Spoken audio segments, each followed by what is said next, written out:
Good morning, ladies and gentlemen, and welcome to Living with S. I'm Sharon Mundia, and today's conversation is all around unemployment, and especially when it comes to the youth.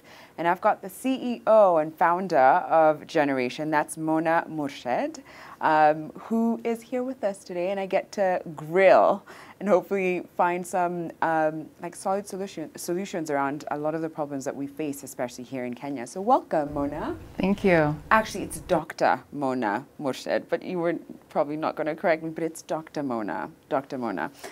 So I want to start with some quick-fire questions that are around jobs, employment. And you've got just a couple of seconds to answer, but please answer truthfully. And she has no idea what's coming, so hopefully nothing too shocking. So first question, what was your first job? Cashier. Okay. What was your worst job? Haven't had one yet. Oh, are you kidding? What? I want your life. Okay. What was your first salary? So as a cashier, I think I was maybe making $10 an hour. Okay. Within the first 5 years of you working, what was your biggest splurge? Oh, wow. I don't even remember now. I think it was probably buying some type of clothing item. Oh, really? Okay. Fashion, I feel you. I'm there with you. And the last question is, have you ever been fired or quit suddenly from a job? I definitely quit Okay. when it got to a point of, in particular, coupon days on Sundays as a cashier. It becomes very hectic, and at some point I was trying to process so many coupons I couldn't deal with it. And Oh, so, really? yeah. We don't have much of a coupon culture here in Kenya. Where was this, in Egypt or? This was in the U.S. The U.S., okay. It was a convenience store. Okay. And they took coupons on Sundays very seriously.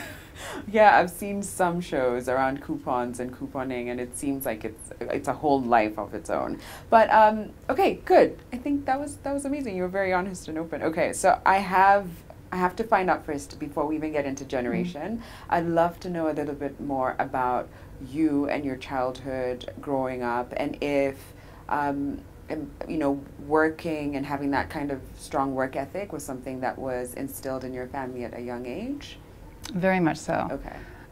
So I'm Egyptian American, and I grew up between the U.S., Egypt, and Libya for a bit. Okay. And education has always been hugely important in my family. My father, in particular, was raised under very challenging circumstances, and his family had very little.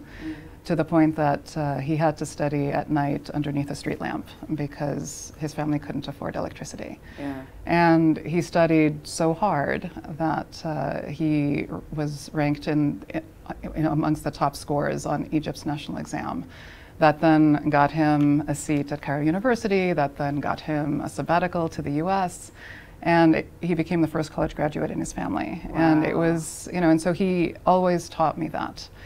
And I think growing up, for me, I always had this desire to figure out how could I support more young people to have the same opportunities that my father had to fight for. Yeah, so this was your focus then quite early on, was it on Egypt and wanting to try and help maybe the youth in Egypt, or was it something that you already considered to be a global mission for you?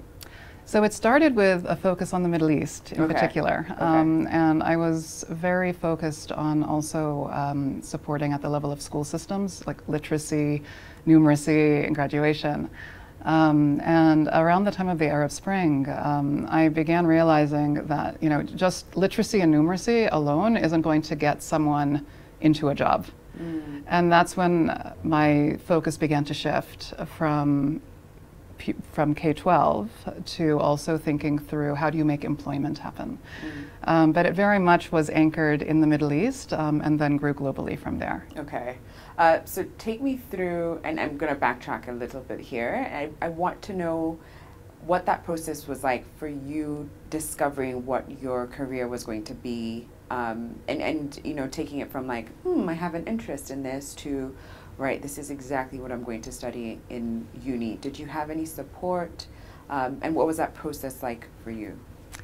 So I always knew that I wanted to do something in development, Okay. but the question was what, right? How did you even know? How old were you when you realized that?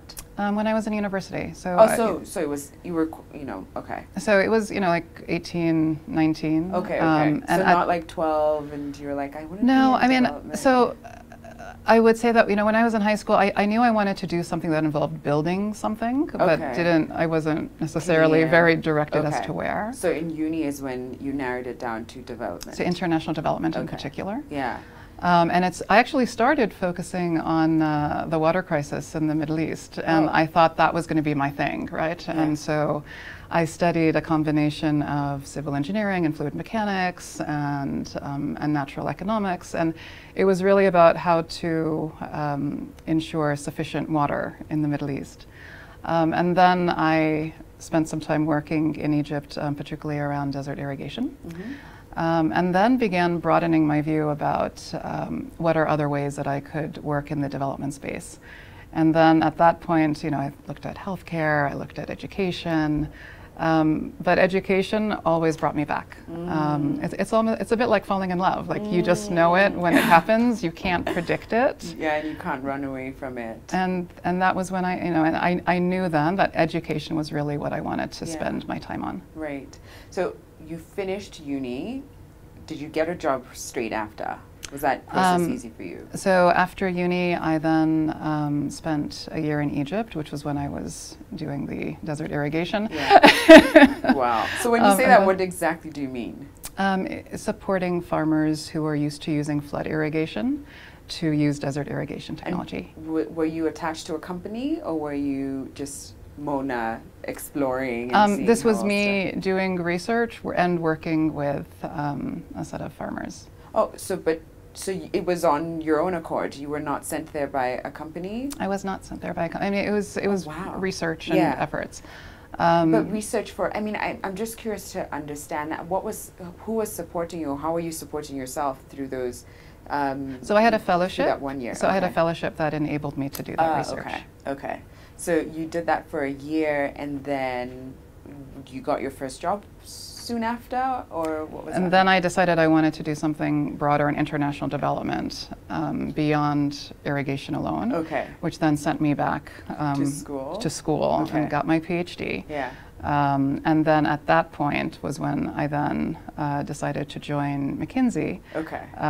Because Mckinsey was at the time opening its very first office in the Middle East. Oh. Okay. And that's really where I wanted to be. Yeah, to be focused on. Was that job, was it difficult getting that first job? And I guess I'm curious about I'm curious about your experience, because I know you delve deep into education and into trying to, lower those like ridiculous rates of unemployment or underemployment. And I want to know about your experience. What did it take to get into Mckinsey?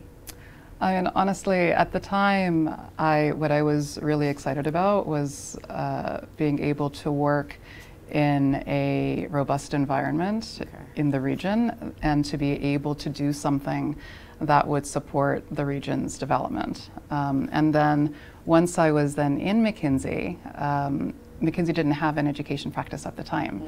And so myself, along with a set of colleagues, we built the education practice together. So it actually had its origins in the region, and then we were able to grow beyond that globally. Okay. And it was then during the Arab Spring that I began increasingly to be focused on youth unemployment, because as you know, in the Middle East, like we have youth unemployment rates of 30, 40%. And I really wanted to figure out how to be able to support these young people who are desperate for an opportunity, but at the same time, employers saying they don't have the skills that they need for these entry-level positions. And so it was trying to figure out how to unlock that paradox. Yeah, where is the gap? So how did Generation get birthed? Where did that come from? Yeah. Yeah, so it was at that time that I'd led research on what we call education to employment. as we were looking at, we literally looked at 250 youth employment programs across 25 countries. We'd surveyed thousands of education providers, young people, training providers, all to understand, why are employers and young people and education training institutions passing each other in the night.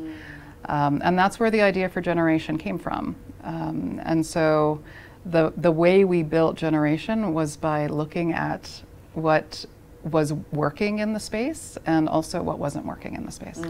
So for someone who doesn't know, how would you explain what is Generation?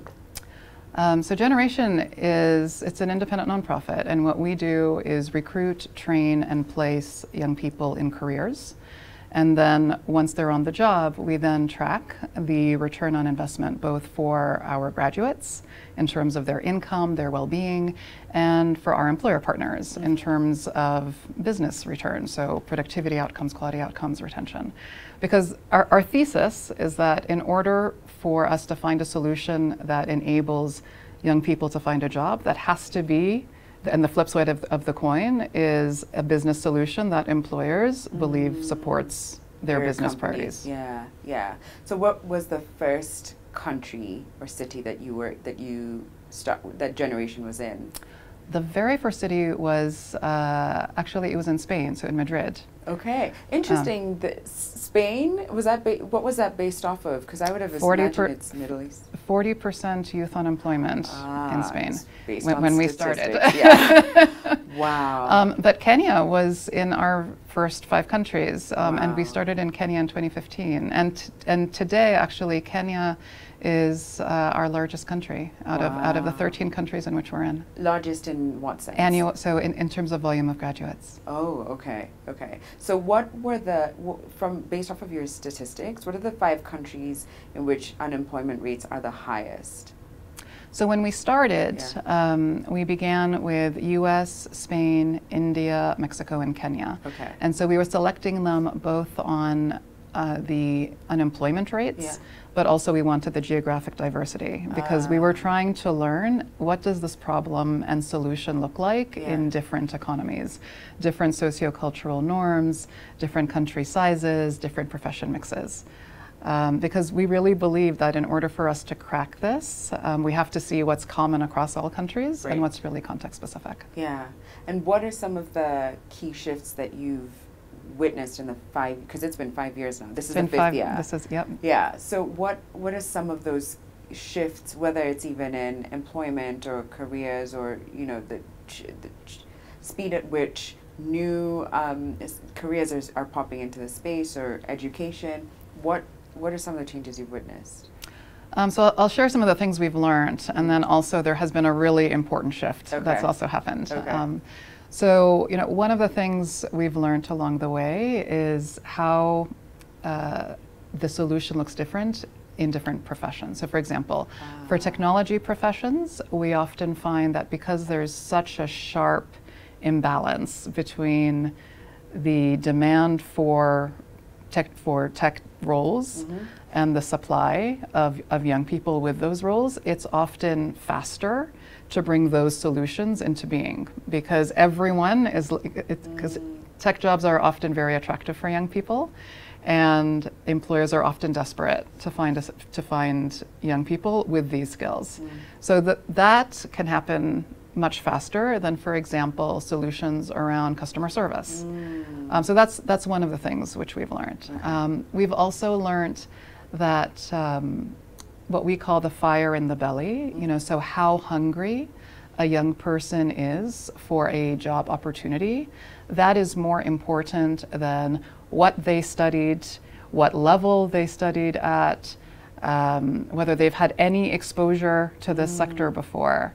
And that's really important. And that's one of the things I would say, how hungry you are to improve your life and that of your dependents is going to power you through all kinds of adversity. Right? And because we offer a boot camp model, which is 4 to 12 weeks, that hunger is really important to get through that, as well as to thrive on the job. One of the things that has been a really important shift since when we started, when we began, there was a huge focus on youth unemployment. And that problem continues. I mean, clearly the world has not cracked youth unemployment.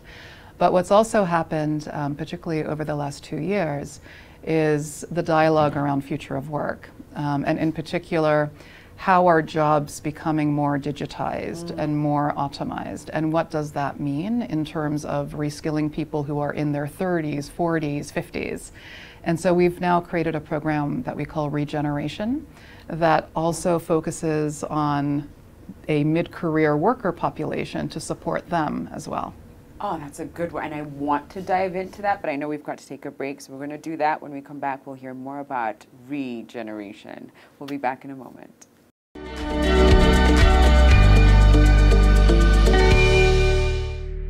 Welcome back, everybody. If you're just joining us, we've had an incredible first segment with Dr. Mona Murshid, who is the founder and CEO of Generation, and the whole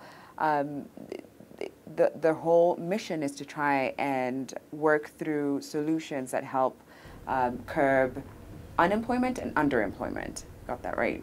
You did. Okay. So I want to touch on something that you spoke about, but briefly in the last segment, and that was regeneration, and the idea that there's people who are already in the workforce who may end up being left behind because of all the different skills that are required, because there's so much that's changing. Cars being driverless, you can even order your groceries just from your phone. Everything is just becoming digitized, like you said. So what has that process been like, and have you found any resistance from, say, that generation, from like, nah, this is you're too much computer, too much stuff, or is it open? What has it been like? So we began piloting regeneration in the US, Spain, and Singapore. Okay. And in particular, what we were observing is that the regeneration learner could be one of 3 types, right? So it could be someone who was in a job who was let go from their job because that job doesn't exist anymore or doesn't exist in the same quantity. And so they've been let go and they need to find another stable source of income, and so they literally have to enter a brand new profession to get that job. Then there's another population that may have been staying at home in a caregiving role, and they are now looking to enter into the job market, maybe 10, 15 years after having graduated from school or university or whatever it might be. And then there's a third type that their job tasks are changing. And so in order for them to be able to maintain their employment, they have to be able to master a set of activities and skills that require the use of data or tools or technology. Right? And so, and in particular, what we found, so the good news is that the methodology that we use for generation very much applies to this population. I would say there are 2 things that we found to be different. One, on the side of employers. Sometimes employers are less willing to give a chance to someone who is a mid-career worker, and they prefer to have someone who is freshly entering the job market because they think that person will be more malleable. Okay. And so we're very much trying to break that bias. And we've made headway. There's still much more which we're learning. But that's one piece. And then on the side of the learner, sometimes for them, it's a real shift to say, I've been working in this job for the last 10 years, and now you're asking me to do this other job in this other workplace, and the conditions are different, but I still liked what I did before, right? And so you have to make that mindset shift of being able to be open to new things and to have a different set of expectations. Right. And so those are the 2 things that we are increasingly experimenting with to break through them, but the results so far have been quite promising. Wow. So I don't know what research is like outside of Kenya, but I know here one of the biggest complaints has been that our education system seems to be years behind where the job sector and interests when it comes to employers lie, and that a lot of the people coming out of uni or school as new job entrants aren't fully equipped to be standing in certain positions that their employers are looking for.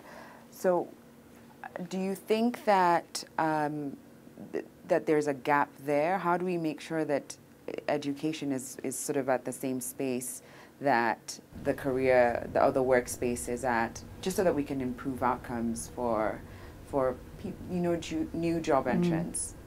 So this is a phenomena that we see globally, right? So often what is being taught in university or in technical vocational institutions at times can be more theoretical and less practicum based than what you actually need for the job.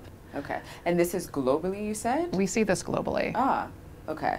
Right. Okay. And so crossing that divide is the first piece, right? The second piece then is to understand, well, what is it that young people need practice in so that they can do that job well? And often across the world, we've seen, call it employer advisory boards to education institutions. What we genuinely have also found is that in some cases, often employers themselves don't know what are the skills that they actually need. What? Right? And that it's actually about understanding what are the activities that you have to do in your job and working backward from those activities to the skills that you actually must master so that you can perform that activity at a high level.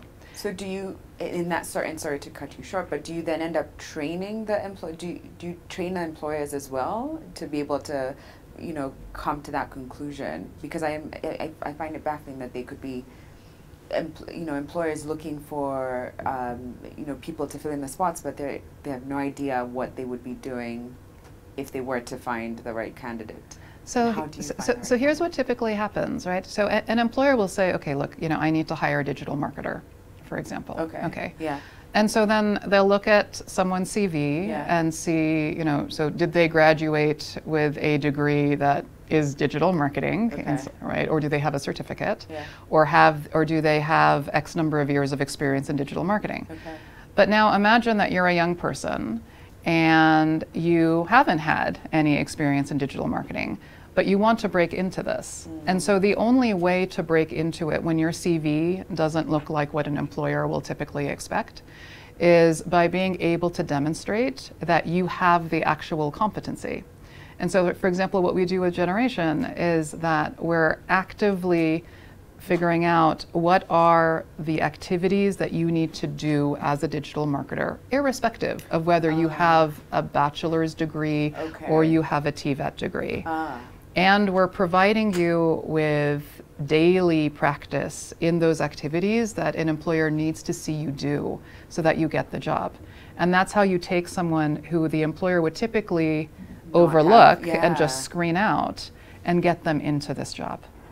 Oh, wow. That's, so in your experience, is this something that it's an ever learning process? And is that something that you kind of teach, how to continuously be learning and evolving, whether you are generation or regeneration grouped in either one? Because it seems like whichever way you look at it, there is the need to continuously be improving on or expanding your set of skills. So the professions are continuously evolving. So for some of our professions, like we will update them and refine them like every 6 to 8 months because the profession is changing so quickly. But at the end of the day, in order to be able to take someone who would be normally CV screened out, not only do you have to support them to be able to have the skills to demonstrate they have the job, but you also have to embed in them the mindset of, when something new comes along, how do you master that, right? Because this is a stepping stone. But to be successful in your career, you always have to be looking at what's the next activity I have to do, what's coming. Look at your journey from water irrigation to founder of Generation. You're right, there has to be that kind of openness to evolving and changing. What role do educators play in this, gap bridging that you focus on? Where do they come in? So educators have a really important role to play. So the research which I mentioned, which was done when, at the time I was leading McKinsey's global education practice, and what we found is that when you ask employers, education providers, and young people, to what extent do you believe that graduates are ready for the job market? We found across something like 9 different countries, typically 90% of employers will say that graduates are ready for the job market. Of employers? So 90% of educators, 90% of educators would say that graduates are ready for the job market. Yeah. But when you ask that question to employers and young people, they'll typically say only 40 to 50% are ready for the, so there's a disconnect there. And it's all around, what does readiness actually mean? All right. And so for an educator where the focus is about supporting young people to get into a job, it literally means stepping into the shoes of the employer. Like, what is it, like, what does the employer need for that young person who otherwise wouldn't have a shot to get a shot? And how do you then cultivate that and nourish that inside the classroom? So what is it that the young people feel that they lack? What don't they have that, that 40% would be like, oh, you said 40% felt that they were ready, right, to get into the job market. So 60% are like, no, I may have a degree, but I'm not ready. So what is that they feel not prepared for or enough for? So the way young people typically interpret readiness is, did they get the job or not, right? Or did they have to apply to hundreds of jobs and not, right? So, but when you ask young people, first of all, they need information. Okay. So often young people will say, look, I didn't even know that this career path was available to me. I have no idea what robotics process automation is. I didn't know that was a career, right? They often are saying, like, I don't, like, what are the wage levels and career prospects for different professions? So there's one is just information about what are high growth professions, where do you have to go to be trained in them, what certificates are required, whatever it might be, and what are the income implications. So that's one. The second is, are you actually getting the support you need to hit the ground running when you do get the job? Because unless you are thriving in your job in the first 3 to 6 months, the odds are that you will leave it. In the first 3 to 6 months? And thriving means what exactly? That Feels you feel fulfilled? Like, well, one, that you feel like you belong there. You feel like you are doing well and you're getting feedback and support. Okay. Also, whether your supervisor, whoever that may be, is enabling you, right? So typically, unless you hit at least a threshold level on those things in the first 3 to 6 months, the odds are that you will leave. Right, so there's been a lot of flack going around when it comes to Generation Z, and they're like, this job doesn't feel right for me, so I'm gonna leave and find something that fulfills my soul, and as opposed to maybe Generation Y, who would be like, I may not like my boss, I may not feel like I'm respected, but I need to keep going, and I need to stick, and that's why I guess you'd find the same, someone working in the same company for like 20, 30 years versus 6 months, 9 months. So is that something that's true to even the previous Generation Y, for instance, or is it specifically more evident now with this generation? The 3 to 6 month. So there have probably been a few shifts. I mean, one is that the number of jobs that this generation will have is much higher than the number of jobs that, for example, my parents' generation had, right? And so you could experience, 6 to 9 jobs over the course of your career versus, 2 to 3 jobs over the course of your career. So that is a shift, and that does imply an openness and a willingness and an ability to be able to learn faster and more broadly. But what I would say, though, no matter which generation we're talking about, one, having the right expectations about the job and feeling well prepared in the job and feeling like you belong and are supported, I would say that cuts across all generations, all countries. And the question is, how do you get to that point faster? Particularly if you don't have a CV that looks like all the other CVs of peers that are your coworkers. Wow. Okay, we're going to take a quick break. When we come back, we'll learn a little bit more about Generation Kenya and what's happening in 2020. We'll be back in a moment.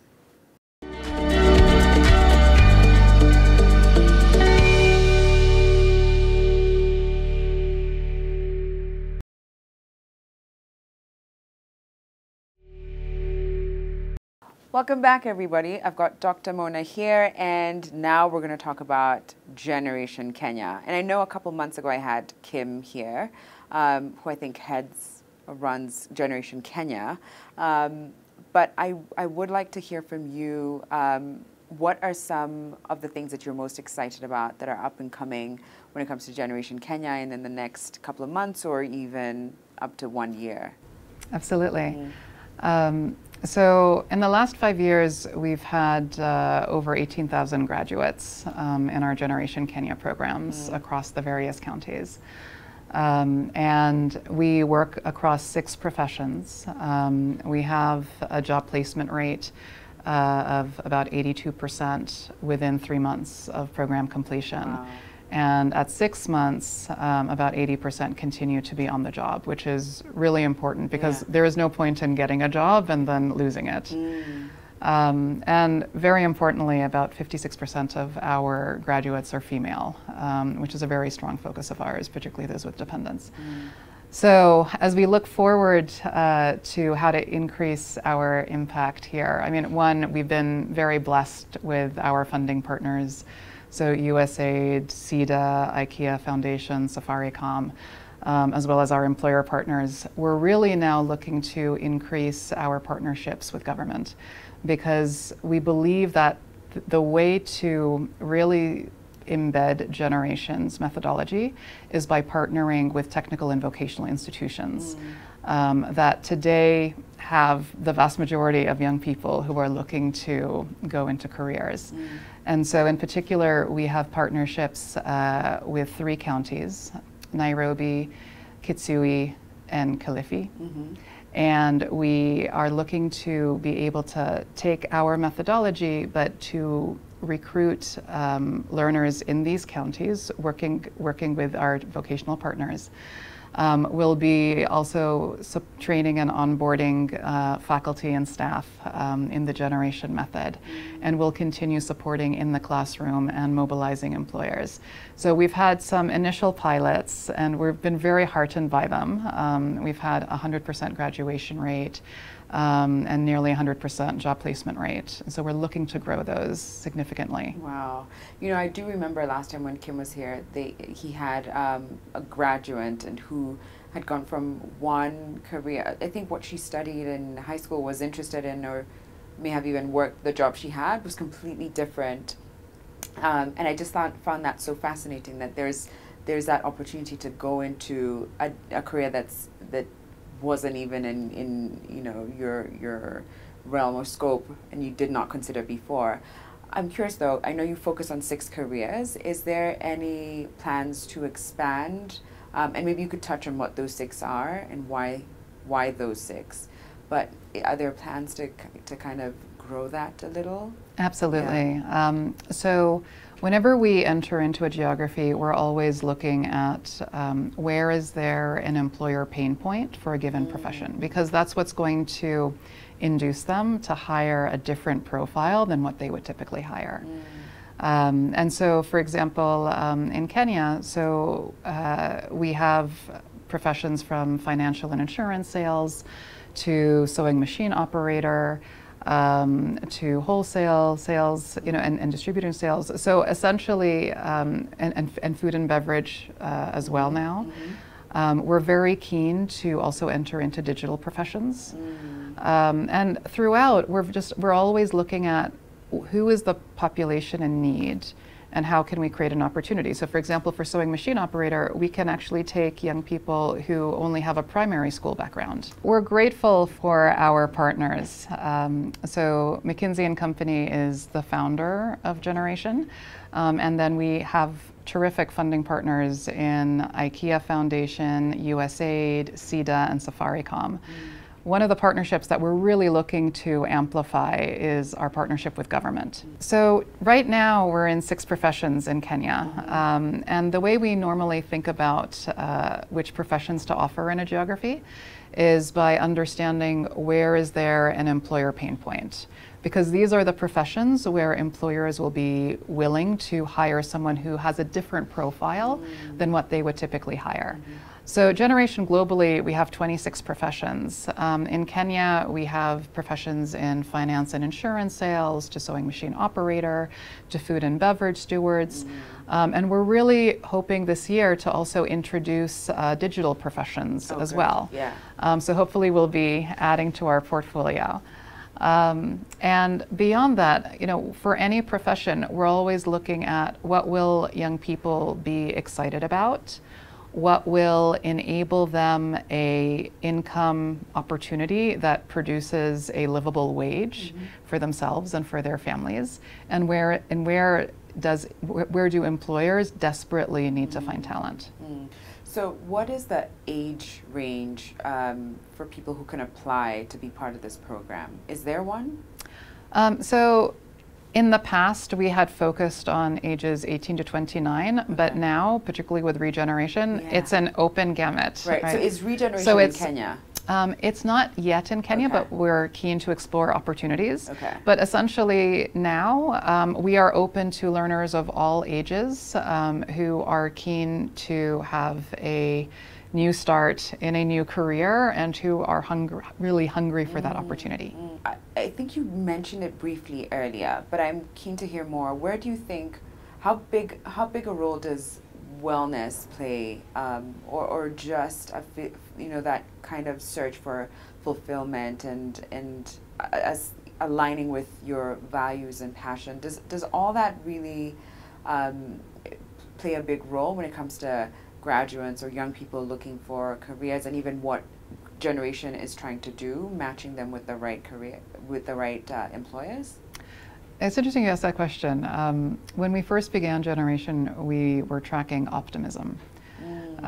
Because when you are optimistic when you're optimistic about your capabilities, about your future, that mindset helps you to power through all kinds of adversity, both in your professional life and in your personal life. And so we began by looking at what's the level of optimism when you're applying to Generation versus after you graduate versus when you're on the job, right?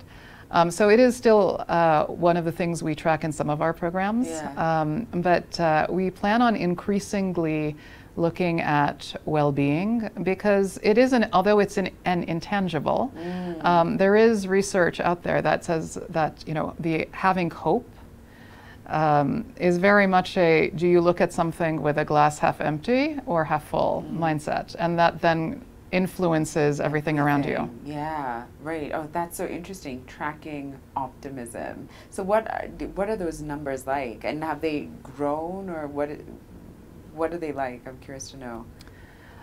So typically optimism increases post-program, because you now feel like, particularly when you get a job offer, you feel that there is now a future and a path in front of you that you otherwise didn't have before. Right. Okay.